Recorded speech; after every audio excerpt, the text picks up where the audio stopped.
Десетици загинати, стотици повредени, илјадници исчезнати под урнатините. Уништени домови, паника, страф од неизвестноста по двата разорни земјотреси кои ја потресоа Венецуела. Ова е најсилниот земјотрес кој некогаш сум го почувствувала. Беше многу силен. Никогаш не ни се скршило нешто при земјотрес. Сите чаши, падна се.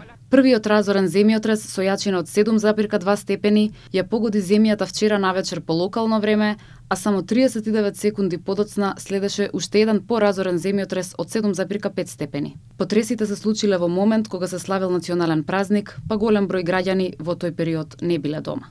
За среќа во моментот на потресот бевме надвор од зградата. Кога се вративме, видовме дека е потполно уништена. Бев во кујната кога почна да се тресе. Беше страшно. Кога се симнавме пред зградата, насекаде околу нас имаше облак од дим. Ништо не видовме, гледка како од хорор филм. Владата веднаш прогласи вонредна состојба, а телефонските линии и снабдувањето со електрична енергија беа прекинати во градовите. Аеродромите во земјата се затворени, а видео снимки од главниот аеродром Симон Боливар светочат за хоророт на патниците.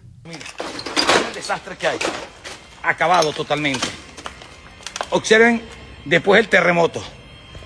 Observen cómo quedó todo. Светските лидери изразуваат длабоко сочувство и поддршка до народот на Венецуела. Понуди за помош пристигнуваат од сите страни. Спасувачките екипи се во трка со времето и прават очајнички обиди да ги извлечат луѓето и животните под рушевините, бидејќи во вакви моменти секоја минута може да направи разлика меѓу живот и смрт. Според геолошкиот завод на Соединетите Американски држави, постојат околу 30% веројатност конечниот број жртви да надмине 100.000 и можност државата да се соочи со хуманитарна криза од невидени размери.